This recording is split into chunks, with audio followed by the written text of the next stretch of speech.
Uma leitura bem orientada das Escrituras, o que só pode ser alcançada pela mediação do Espírito Santo de Deus, nos mostra algumas coisas interessantes. Uma delas é que o povo de Deus não tinha dúvida, pelo menos aqueles que eram tementes a Deus, fiéis, aqueles que tinham vida com Deus, e tendo vida com Deus, tinham essa orientação, esse entendimento dado pelo Espírito de Deus. Eles não tinham dúvida do que estava acontecendo nos dias de Yeshua. Eles não tinham dúvida do que as Escrituras diziam nas suas profecias, no passado, no que estava acontecendo nos dias atuais e do que viria a acontecer no futuro. Hoje, nós aqui há mais de 2000 anos atrás, estamos aí nos debatendo entre traduções, versões, né? Agora mesmo estive assistindo uma parte de um podcast, de um debate entre dois grandes estudiosos da Bíblia e versados em tradução e tradução e versão nas línguas originais, nas chamadas línguas bíblicas. E nós temos procurado falar sobre coisas que trouxeram nos tempos modernos para nós como doutrinas estranhas às Escrituras, doutrinas que não são declaradas abertamente nas Escrituras, que não são afirmadas nas Escrituras e que, portanto, não respeitam o critério, não se comportam dentro do critério, do protocolo do qual se tem consenso do que pode ser tratado como doutrina. A doutrina, entre outras coisas, ela nos edifica, nos orienta, norteia a nossa vida, nosso caminhar junto a Deus, né? E contra o que é estranho a isso, o que não se comporta de acordo com esses padrões, sempre há aquele que é levantado por Deus para falar contra. Uns com maior repercussão, outros com menor repercussão, mas é sempre importante falar a verdade. Em Atos dos Apóstolos, capítulo 20, Paulo está na cidade de Éfeso já há alguns anos e ele fez um trabalho muito grande em Éfeso. Éfeso era uma cidade importante por diversas razões. No que interessa ao reino dos céus, a importância espiritual que ela tinha. Éfeso era um lugar escolhido por príncipes das trevas para construir um edifício do mal muito forte ali. Muita coisa se pode ler e conhecer a respeito de Éfeso. Um dos maiores filósofos da história, chamado Heráclito, conhecido como Heráclito de Éfeso, é de 500 ou 600 anos antes do Senhor nascer, era da cidade de Éfeso. Na cidade de Éfeso estava o templo da deusa, a imagem da deusa Diana, né? Então aí você vê pela epístola aos Efésios que o nível espiritual com que o apóstolo Paulo trata os assuntos pertinentes à igreja, como lidar com as forças das trevas, como se comportar como servo de Deus, ali nos mostra a importância do valor da dedicação do Espírito de Deus em preparar aquele lugar para dali sair uma forte comunidade né? Uma forte comunidade de Deus, e também de como combater os principados e potestades que ali estavam. Atos 20, 17 em diante. De Mileto, Paulo mandou chamar os presbíteros da igreja de Éfeso.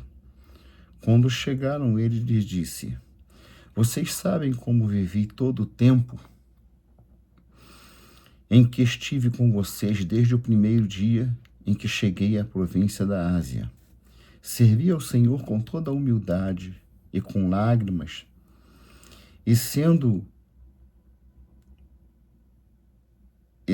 severamente provado pelas conspirações dos judeus, como sempre tenho falado, né?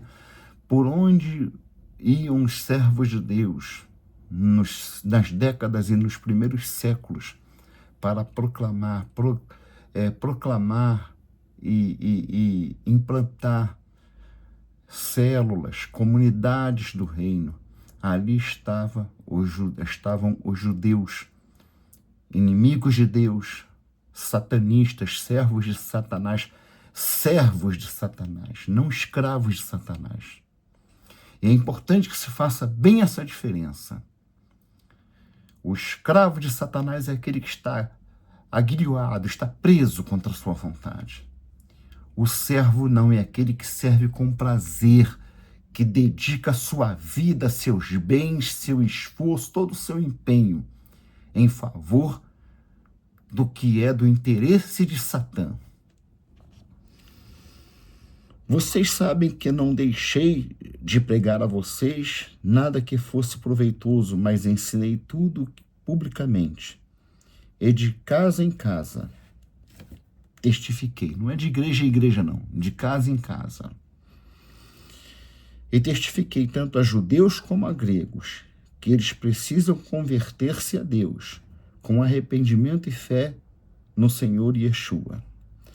Agora, compelido pelo Espírito, estou indo para Jerusalém sem saber o que me acontecerá ali. Só sei que em todas as cidades o que o Espírito Santo me avisa, que prisões e sofrimentos me esperam. Todavia não me importo, nem considero a minha vida ter valor algum para mim mesmo. Se tão somente puder terminar a corrida e completar o ministério que o Senhor Jesus me confiou, de testemunhar do Evangelho da graça de Deus. Agora sei que nenhum de vocês, entre os quais passei pregando o reino, verá novamente a minha face. Portanto, eu declaro hoje que estou inocente do sangue de todos, pois não deixei de proclamar a vocês toda a vontade de Deus. Toda a vontade de Deus. Cuidem de vocês mesmos e de todo o rebanho sobre o qual o Espírito Santo os designou como bispos para pastorearem a igreja de Deus. A igreja de Deus. Que ele comprou com seu próprio sangue. Eu não vou procurar aqui, na Peshitta não é necessário. Nós sabemos que essa palavra igreja é uma tradução não, é uma interpolação, na verdade, né? Porque o conceito de igreja nos dias do Senhor Yeshua e posteriormente é um conceito totalmente pagão. Igreja já existia antes do Senhor nascer. Eram muito comuns as igrejas estabelecidas aí na cidade de Esmirna, Éfeso, Tiatira, Laodiceia, Pérgamo, todas aquelas regiões do entorno de Roma e na própria Roma. As igrejas de mistério, igrejas de encantadores de serpente, igrejas que tinham manifestações espirituais, sempre dotadas de sacerdotisas, prostitutas, de sacerdotes eunucos, que eram muitas das vezes homossexuais também, que usavam seu corpo para os homens tirarem prazer como oferta oculta ao seu Deus. Então, A ideia de igreja não tem a ver necessariamente com o reino dos céus. O Senhor Yeshua nunca falou em igreja. A palavra eclesia, do grego, de onde vem a palavra igreja. E em Israel, rapidamente, só para não perder muito tempo nisso, que o vídeo hoje não vai ser pequeno, as sinagogas imitaram as igrejas, até por causa da distância do templo para muitas comunidades. Então as sinagogas vieram como uma coisa útil.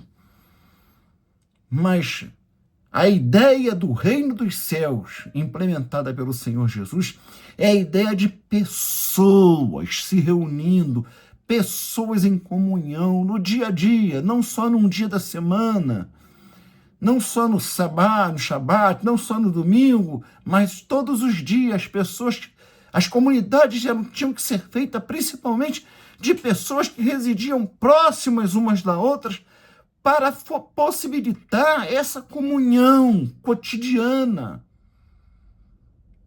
esse vai e vem. O que acontecia com um, o outro vinha socorrer, o outro estava ali perto, era vizinho, a coisa e tal. Então, eram assim as comunidades, as chamadas congregações, os congregados.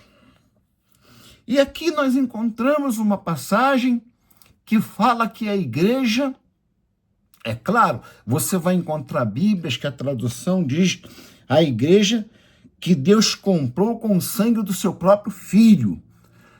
O que não muda muita coisa, porque se o Filho tem sangue, o Pai tem sangue. Mas esse autor, apesar de fazer uma Bíblia bem nos dias atuais, optou por escolher manuscritos da coleção do Texto Receptus.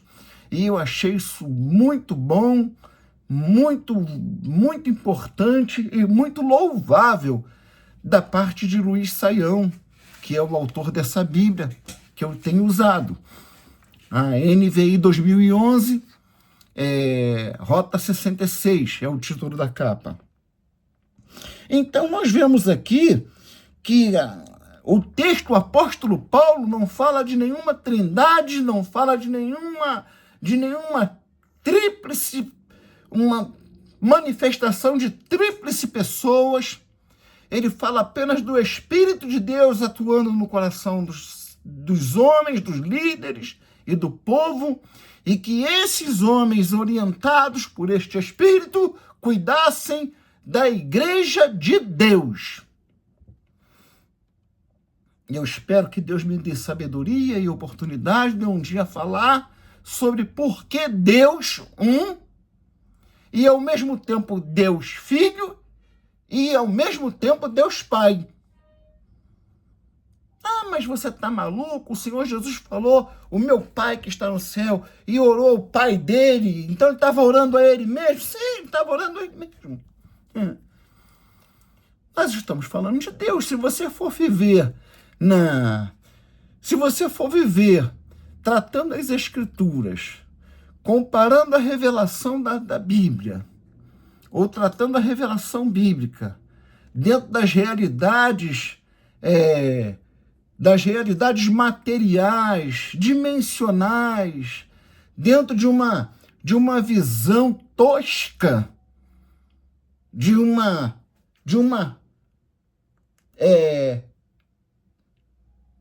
uma tríplice realidade. Me fugiu a palavra exata agora. De uma realidade vista em 3 dimensões. O material, o espaço, né? O espaço, o material e a realidade que não se pode ver. A mente, o pensamento do povo hebreu, ele tinha a perfeita compreensão de que Deus poderia, estando no trono, ao mesmo tempo, estar na pessoa do corpo, que, como diz o autor aos Hebreus, ele preparou para si. Ele não providenciou que um homem se casasse com uma mulher, no caso aí seria Maria e José, o seu pai adotivo, e através de uma união perfeita, santa, de um casamento, então Deus introduziria? Não, não foi assim. Nós sabemos o que está escrito, eles estavam prometidos e Maria ficou grávida antes que José sequer tivesse aproximação de Maria, porque o sêmen que foi inserido no útero, no aparelho reprodutivo de Maria, é o sêmen que veio do céu, é o filho do homem que está no céu, o homem com H mais maiúsculo que se possa fazer, ou que se possa escrever, porque é o homem por excelência, é o homem que concentra as características chamadas de humanidade que Deus preparou antes de começar a criação. Ele fez isso para si, ele se tornou Deus humano. E a partir daí, então, como Paulo revela na sua epístola aos Colossenses, ele é o Criador de todas as coisas, como homem. Tudo foi feito por ele. Sejam principados, potestades, as coisas visíveis, os corpos celestes que deixam os cientistas da NASA e das estações espaciais da Europa e do leste europeu, da Rússia, estupefatos de ver a grandeza de certas estrelas, de conhecer que galáxias aos trilhões existem. E nós precisaríamos de trilhões de vidas para poder conhecermos um pouquinho disso. Esse Deus, ele decidiu, antes de começar a fazer isso tudo, se tornar humano. Aí lá no final das contas, quando ele está decidido a fazer aqui o nosso planetinha e construir, ele diz, o homem falando com o seu unipar, né? Se é que eu posso me dizer assim, me expressar assim, o espírito que está presente junto com sua forma humana diz, façamos o homem assim. Porque esse Deus que é espírito, como Yeshua diz em João 4, porque Deus é espírito. Ele é o único espírito que, por excelência, tem forma. E decidiu preencher esta forma com a humanidade, com as características da humanidade. Claro, não dessa humanidade como nós a conhecemos, da humanidade por excelência, mas isso nos chama também a atenção para a importância que deveríamos dar todos, salvos e não salvos, ao valor que tem aquilo que foi criado à sua imagem e semelhança e que está sendo tratado como mercadoria da mais desprezíveis. Tráfico de órgãos, tráfico humano, agora iguarias servido em certos restaurantes secretos que não se sabe nem a existência, aonde se come corpo humano, come parte do corpo humano. Porque tem gente tão maligna, tão demoníaca, que chegamos a este ponto. Imagine só então, no dia do juízo, quando Deus chegar aos mais elevados níveis de julgamento da crueldade humana, como isso será tratado? O Deus único, que não será mais espírito, será o Deus que vai aparecer para nós como nós somos, porque assim como ele é, nós o veremos. E Apocalipse 22 diz que ele agora habitará com seu povo, andará com seu povo. Nós o veremos, nós falaremos com ele. Como eu falo com alguém que está do meu lado, como eu falo com a minha esposa. Não haverá mais a necessidade de fé, não haverá mais a necessidade de de oração, porque Deus será um com seu povo. Deus será um com seu povo. O Deus que comprou o seu povo com o seu próprio sangue. Paulo lança essa sentença aos anciãos de Éfeso, falando: olha, prestem atenção no tesouro que está sendo colocado sob os cuidados de vocês. Vocês não têm que polir ouro nem prata, vocês não têm que cuidar de prata nem de ouro.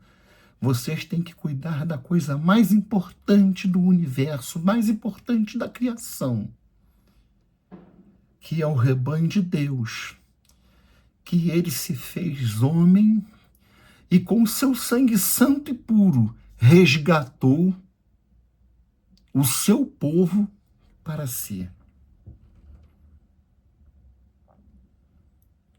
O Deus que outrora sequer podíamos olhar para ele. Sequer podíamos olhar para ele. Lá em Êxodo 33, Moisés estava se sentindo ao mesmo tempo muito grande e ao mesmo tempo muito sacrificado. E ele começou a fazer umas exigências até em certo ponto pertinentes a Deus. E no versículo 17 de Êxodo 33, diz: o Senhor disse a Moisés: farei o que me pede, porque tenho me agradado de você, e eu te conheço pelo teu nome. Então disse Moisés: peço-te que me mostres a tua glória. Poxa, a gente é tão amigo, eu faço tudo que o Senhor manda, eu te obedeço. Eu quero ver o Senhor, eu quero ver teu rosto. E Deus respondeu: diante de você farei passar toda a minha bondade. Moisés, se eu fizer isso com você, eu não vou ser bom, eu vou ser mal com você, eu vou te destruir. Eu vou fazer o contrário, eu vou fazer passar diante de você toda a minha bondade. E diante de você proclamarei o meu nome, o Eterno. E terei misericórdia de quem eu quiser ter misericórdia, e terei compaixão de quem eu quiser ter compaixão. E acrescentou: você não pode ver meu rosto, Moisés, porque ninguém pode ver meu rosto e se manter vivo. Porque ninguém... E prosseguiu o Senhor: há aqui um lugar perto de mim, um lugar, onde você ficará em cima de uma rocha. Quando a minha glória passar, eu te colocarei numa fenda da rocha, e cobrirei com a minha mão,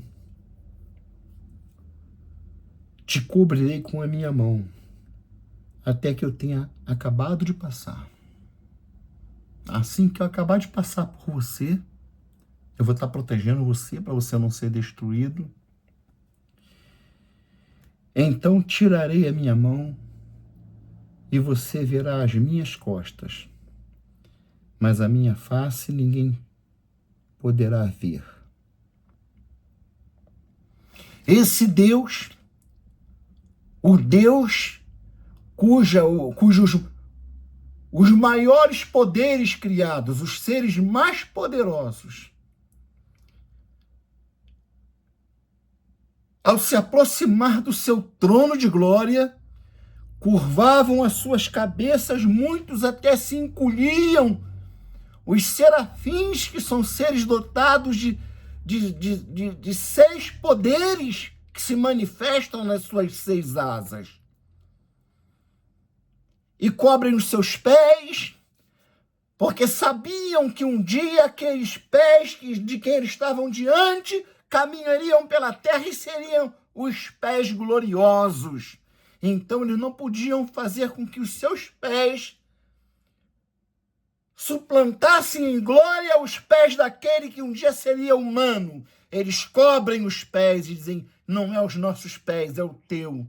Os teus pés são os pés gloriosos.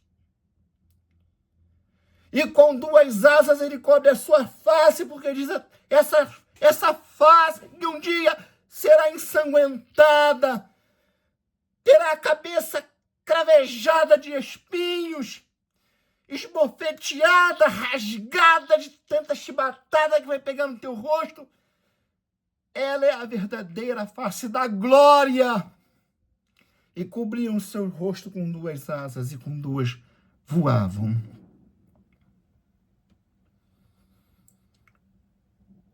Nós vamos vendo aí como os mistérios de Deus estão descritos nas Escrituras de forma tão simples, tão sutil, mas que tal simplicidade e tal sutileza não apaga, não pode ofuscar a quem tem os olhos espirituais abertos a grandeza da revelação que Deus nos dá na sua palavra.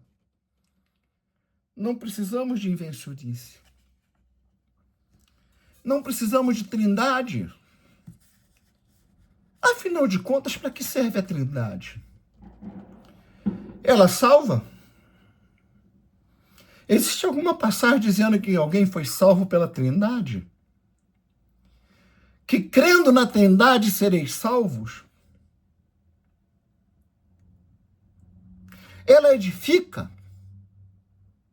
Em que a trindade edifica? Ela produz alguma edificação? A doutrina da trindade proporciona algum meio, algum ensinamento que edifique o meu espírito, que eu sinta o gozo, que eu sinta a alegria de Deus na minha vida?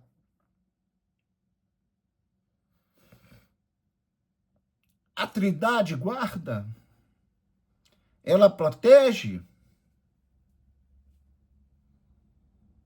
Vem dela o capacete da salvação, o escudo da fé, a espada do Espírito. Ou vem daquele que tem os olhos como chama de fogo, que é um só?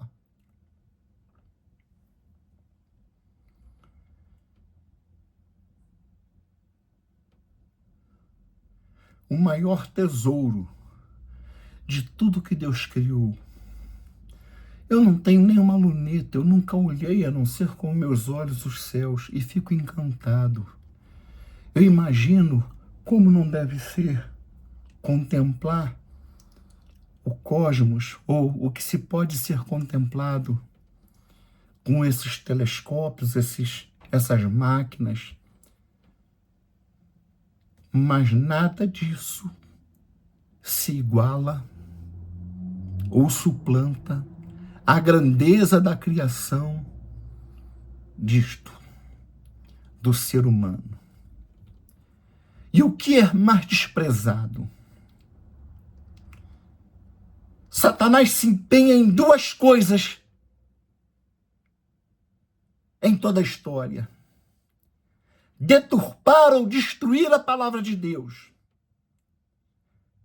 Ele vive empenhado em destruir, ele sabe que não consegue, ele já tentou, viu que não vai dar certo, porque o Espírito de Deus está protegendo, está resguardando o que há de importante, o que há de essencial, que revela a glória de Deus e leva o homem à salvação.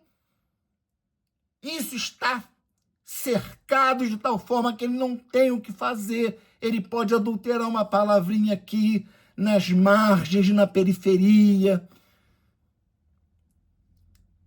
E a segunda coisa é degradar o ser humano à imagem e à semelhança de Deus. E Deus, ao se encarnar, ao se fazer carne, ao assumir o corpo humano, ele trabalha para resgatar, trazer de volta para si o que lhe interessa dessa criação.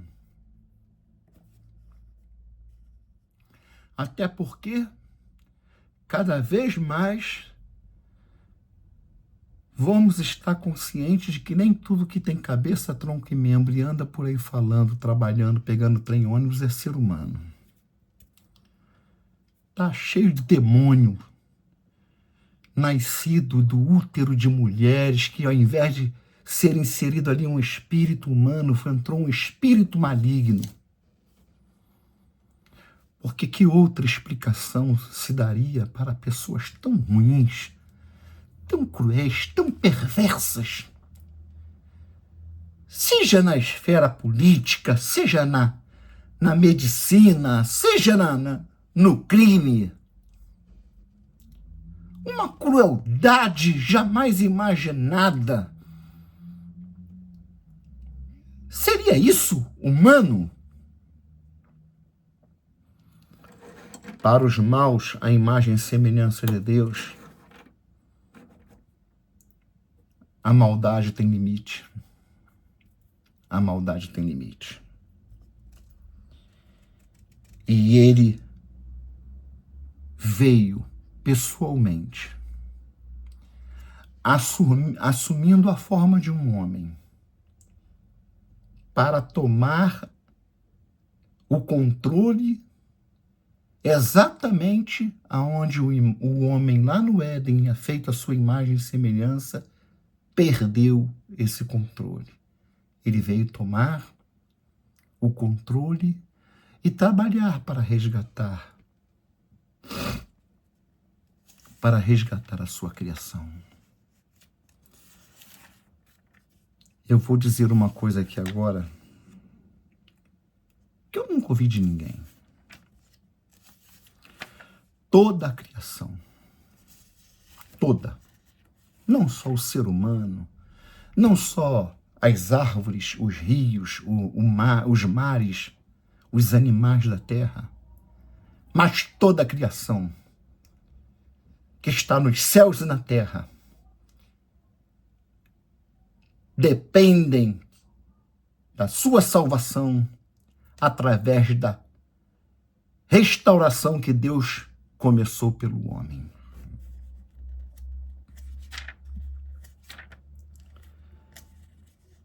Para finalizar,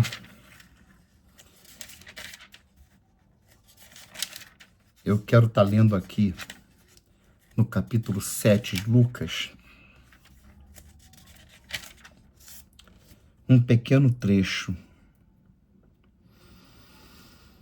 Jesus, no verso 11, sai e vai se encontrar com um velório.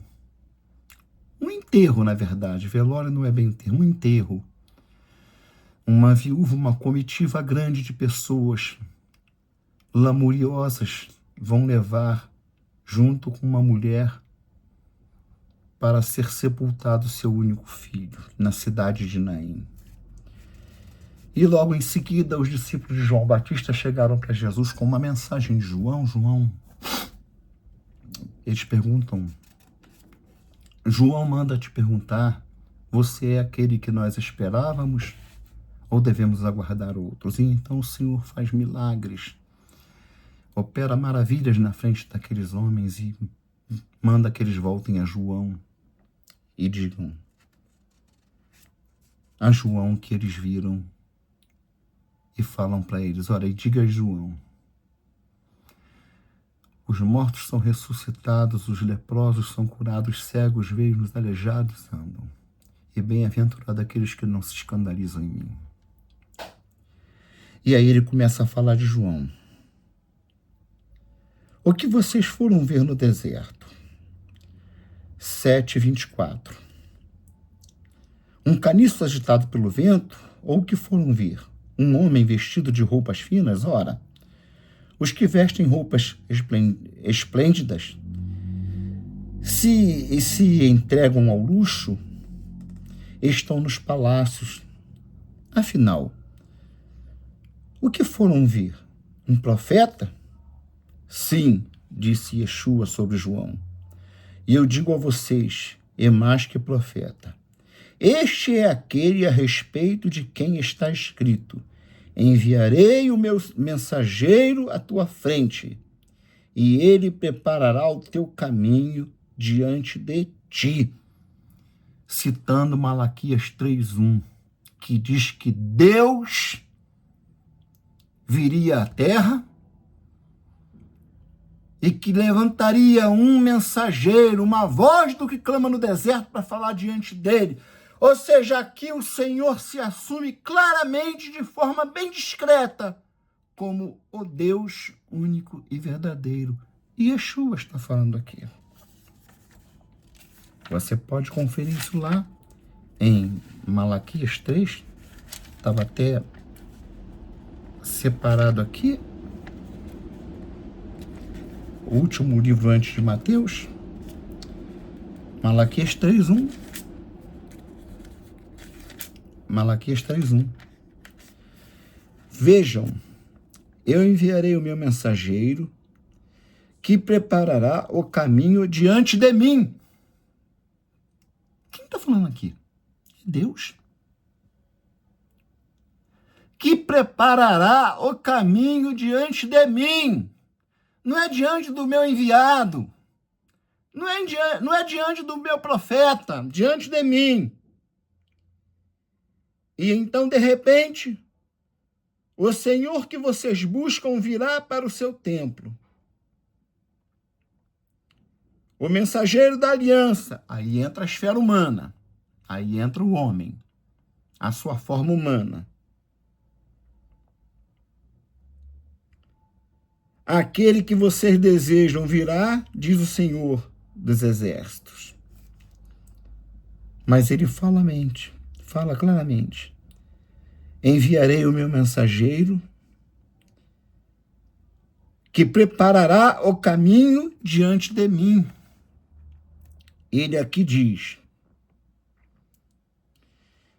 está escrito, enviarei o meu mensageiro à tua frente, e ele preparará o teu caminho diante de ti.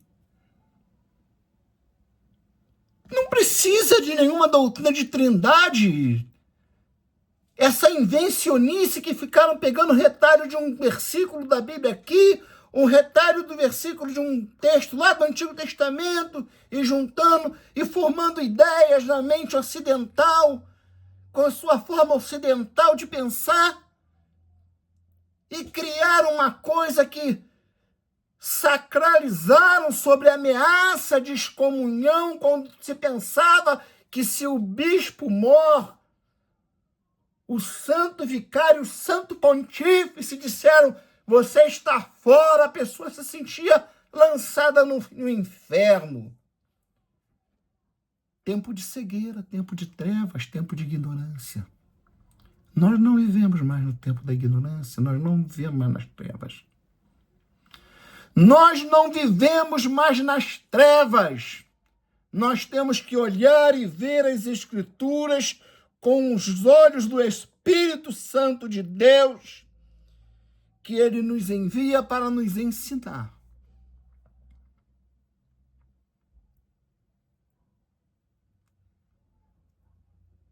E que precisamos atentar para que, abandonando essas tradições pagãs, essas coisas que construíram um edifício mal elaborado, que sobre força de qualquer corrente de vento ou de água ou de que quer que seja, desmorona tudo. Atentarmos para os verdadeiros ensinamentos que nos levam a edificar a casa espiritual de Deus em nossas vidas e darmos importância ao que importa, à glória de Deus e ao nosso próximo. O apóstolo Paulo diz, cuidem bem do rebanho de Deus, que ele comprou com o seu próprio sangue. O apóstolo nos deixa este ensinamento. E eu fico olhando. Eu hoje andei por um bairro, estava precisando encontrar um determinado lugar que não achei. Meu Deus, quanta igreja. Quanta igreja. Tem rua que em um quarteirão tem 6, 7 igrejas. Isso que chamam de igreja, né?